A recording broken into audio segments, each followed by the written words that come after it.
Special night in Toronto where the Raptors are celebrating 100 years since Nelson Mandela's birth in 1918. It's the fifth straight year that Giants of Africa, the nonprofit founded by Raptors president Messiah Ujiri, is paying homage to the late South African president and Nobel Peace Prize winner. Nelson Mandela taught us to rise above hate, despair, spite, and he made us understand love and hope. And it's the same way in sports, in my opinion. Hard work on three. 1, 2, 3. Hard work. We want to win on the court, but we want to win off the court.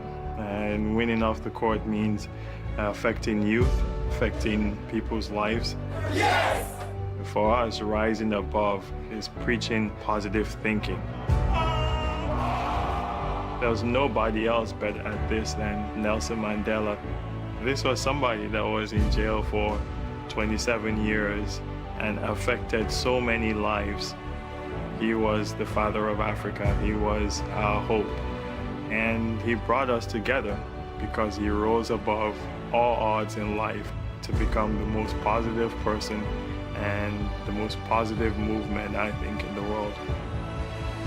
How do you replace a guy like that? There's a story to be told, and all these kids will hear that story and they will continue to rise. He affected the world and he affected the youth of Africa in a positive way. The giant of Africa is Nelson Mandela. Messiah Ujiri, a native of Nigeria, who has very much kept his link to the continent with basketball and with programs like Giants of Africa, and obviously sees the value, as we all should, in teaching kids in particular about one of the real giants in civil rights history, Nelson Mandela. Yeah, I mean, I remember being a senior in high school, you know, when he was released from prison, and I watched it, the footage of it. It was 3 solid hours on CBS this morning with Charles Corral. I'll never forget it. My dad and I sat and watched it. And you'd heard about Nelson Mandela, and he was locked up, so you didn't really understand how powerful a movement it was, and then he got released. And you saw the way he handled himself, as Masai mentioned, you know, not an ounce of venom in him when he got out of prison after 27 years, right, and became a world changer, not just a change agent in Africa and on that continent, but around the world. And that legacy lives on, obviously, for generations to come, and I don't think it'll be a surprise for anybody in 200 years. They'll be talking about Nelson Mandela much the way we are tonight. Absolutely. No, you hit around here for me too, Matt, that knowing someone was incarcerated for 27 years, you're not knowing as a kid what was really going on. And you say today, if someone was to go through that, excuse me, and come out and not have some type of animosity towards that, it's unheard of. And lastly, hate.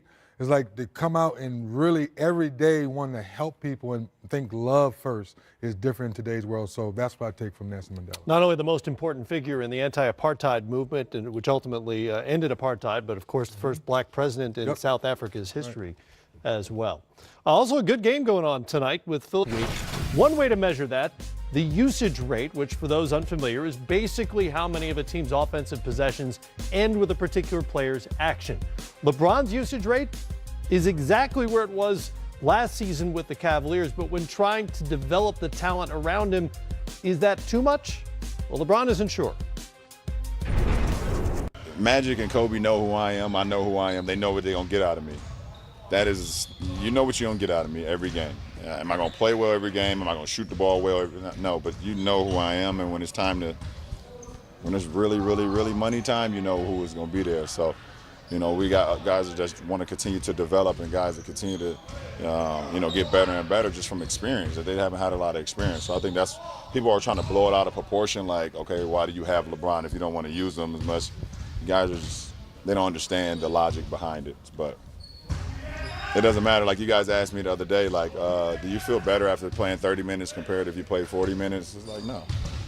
I work myself all year round to get in tip-top shape all year round. I don't stop. So I can do whatever. I mean, I played a Game 7 in the finals, and I damn near played every minute of it. Last year I played every single game. So, you know, you can kind of slice it how you want it, but I understand what Magic and Kobe saying, and we have to continue to develop these guys because If we don't, then long term, what does that do for our franchise? Wait a minute, who started this story again? Well, Magic Johnson kind of started the story, kinda which is did? why he referred to him. Magic, of course, is the president of the LA Lakers Right. at this point. Kobe Bryant, in another interview, was asked Okay. about LeBron and his role, and both kind of hinted at the same idea that when you're developing a young team, as the Lakers are, there's a balance between relying on a superstar like LeBron James and trying to make the young guys better and helping them learn how to win on their own. Magic said we can't, basically, I'm paraphrasing, can't do what we did in Cleveland or what he did in Cleveland moving forward. And Kobe said this is not a recipe for a championship. In other words, you're going to develop these other guys if you're going to have a championship caliber team and not just a superstar guy. But what he did in Cleveland, what's Kinda worked. what's wrong with what he did in kinda worked Cleveland? for Cleveland. Seems pretty good. But he did not have a Ingram or a Kuzma in Cleveland too, did Right. No, he had more But experience. he? He He had more experienced guys, right. Right. So that's why as much as I love Magic, I'm trying to figure out what story is he trying to tell us, because it's apples and oranges.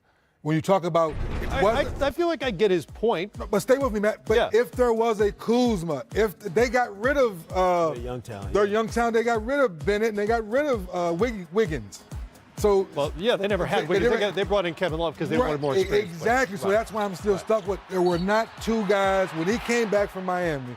There was not two young guys there trying to develop. It was just Kyrie, and you went and got Love. You had Right. J.R. Smith. You had veteran guys. So that's why I'm a little off. Versus Kuzma and Ingram, Ball were there. Yeah. They were the team. LeBron came a free agent. LeBron comes in. Now it's time to reshuffle the deck and say, wait a minute, are we developing? Are we trying to win? Because we have LeBron now. And I understand what Magic and Kobe are getting at. They're talking about the long-term Right. opportunities for Right. the Lakers. But there is no long-term beyond LeBron's 34. Well, I'm LeBron's saying, not 32 or 28. Whatever LeBron's life is in terms of that contract he has with the Lakers, that is as far out as I'm planning.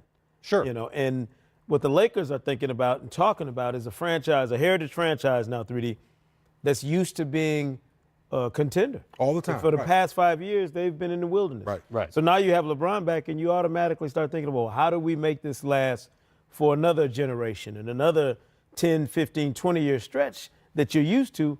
That's not how it works with LeBron. Right. You maximize what you can while LeBron's in that Lakers uniform, and then you concern yourself with the pieces after that. And that's just what Magic's getting at. He doesn't want it to be a situation where if LeBron's not out there, the power's out for the Los Angeles. But Matt, like we talked about last week, though, if that's the case, that's why you built this roster the way it is. That's why you got Lance Stevenson, Rondo, and all these mixture of older guys on one-year deals. Yeah. And then you have your young guys, somebody you want to build around. Those are stopgap guys. Yeah, right? so it's you're asking, hey, LeBron, come put us there and show us how to win. But then again, you don't play so much, so our young guys can play and develop. So it's like They're walking a little bit of a tightrope exactly, in LA, the way they've gone about this. To me, when LeBron arrived, this was always about 1920. Yes. It was never about 18-19 Right, I because agree. they don't have a roster that's going to win a championship more than likely. You never know what's going to happen, but almost nobody outside of LA would tell you they're going to win a championship. And I this agree year. with LeBron. They were trying to set this up. Yeah.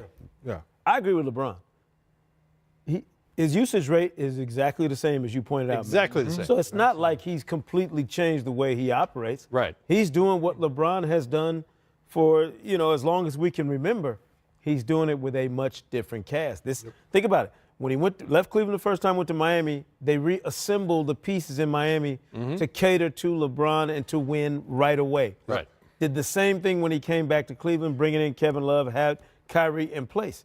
The Lakers did not move heaven and earth to add those other pieces. No offense to Rondo, JaVale, No, but that was everybody else. everyone's That was a concern very- when he Yes. arrived was that the other pieces The other didn't pieces fit his did game. not fit his game. Right. And I think that's where the Lakers are looking at. They're looking at it from a lens and not wanting it to be what Cleveland looks like in the aftermath of LeBron leaving, Right. instead of focusing on what, Now that what makes- it should look like there you go. when LeBron is there. There you go. I took it to mean that they're hoping when this comes to fruition, which again to me is next season or the season after, that the young stars will be ready to contribute in a conference finals, in an NBA finals. You're talking about Ingram and Ball and Kuzma. So that, with that being said again, but isn't there a reason why they have all this extra cap space because they're trying to bring in Right, for someone? the other star, right? So Magic, once again, are we developing, making sure of this, or are we trying to bring in another I have your answer. superstar. I can answer this for you. You see what I'm saying? I can answer you. Want me to answer? Yes. The answer is yes. And it's They're clear trying they want to to do do both things. Exactly. Yes. But you can't do both. And it's very difficult. Because how can you sign LeBron Max, bring in 2 superstars Max, and keep all 3 of those young guys? You have to have a situation can't. like Boston had, where you The you timing, have, the timing and of they contracts, don't and have then it. 8 million draft yes. picks, you know. And then eventually you end up losing somebody. Right. There's no way you can keep everybody. I do Right. feel Well, like, that was part of why Julius Randle is no longer Yes. in LA. Right. but There I you do go. feel like Yes. this is the manufactured drama that comes with having LeBron James on your roster. Right. So welcome back to the spotlight, Los Angeles Lakers. This Right. is what it feels like. better talk about that than to be in the nothing right headlines there. all It's the better time. talk which about is this than for something that nothing. might be absolutely nothing. Right. But welcome back to the headlines. Which leads us to our next topic, which is Kevin Durant's comments about LeBron on Bleacher Report with Rick Bucher. Interesting thoughts from the #1 free agent available next summer. Keep that in mind when you read what he said. Said the Lakers may have a hard time finding another star to play alongside LeBron, in part because of what a start might have to give up on the floor, and partly because of the strain of entering the Kings' orbit on a regular basis. Quote, so much hype comes from being around LeBron from other people. He has so many fanboys in the media. I'm hurt, Kevin. Even the beat writers just fawn over him. I'm like, we're playing basketball here, and it's not even about basketball at certain points. So I get why anyone wouldn't want to be in that environment, because it's toxic, rather. First of all, it sounds a little petty, right? From Kevin Durant. I mean, a little bit, right? The fanboy thing. Am I a fanboy now? I'm in the part of the meeting now. Players only, baby, LeBron. Oh, no, that's next. My bad. That's next. You're waving a mirror. I don't But I couldn't that's find a a tag fan. I that's was followed kinda LeBron couldn't for years, Matt. Sure, and I understand both points. First of all, in terms of style of play, if you're a high usage rate player yourself, Kawhi Leonard, for instance, maybe playing alongside LeBron James doesn't make a whole lot of sense to you. But the second point, for a player who doesn't want to be a part of all the stuff we were just talking about, there's probably something to that. Yeah, there's an army of guys who have covered all of the seminal stars in these. You know, Kobe had a bunch of reporters that people thought were fanboys of his. Sure. Shaq. Clearly, there are people who Shaq, made too. careers off Shaq, off Michael Jordan. Yep. You know, you can run down the list. Magic. There are guys still writing books about some of these all-time great players. So I get what Durant's talking about. This is more of that thin-skinned persona that I think a lot of us perceive Kevin Durant to have. But unfortunately, for some people who don't like it, there's a lot of truth in what he's talking about. You know, and we're just not used to another player of this caliber saying it. Kevin Durant is clearly not shy about telling you exactly what he thinks. And if it doesn't jive with what everybody wants to be the narrative about LeBron or whatever other topic he's talking about, it's going to ruffle some feathers. But very interesting when you consider what his presence will be on the free agent class this summer and the fact that the Lakers are going to be one of the main players. Well, and he certainly signaled to the rest of the league, Message. not the Lakers. Message. Scratch them off the list. Right? Message. Unless he's got us all fooled, you know, that seems to be a telegraph to the rest of the world. Okay, not L.A. And to Sekou's point, Matt, for once we have one of our superstars being transparent and being honest. Oh, I love the quote. It's great. And Yeah. and You just don't want to be a fanboy. I don't want. No, I don't want to be accused of being a fanboy, right? Yeah, I couldn't find it. So come on, KD. I'm not a fanboy. But anyway, but I think it is a big message for all those people who are thinking that, oh, he's definitely going to run to LA, he wants to play with LeBron and all that. I think that was a good message that's not one of the places he's going to look at. By the way, equal time, Kevin Durant, you are a great, great player.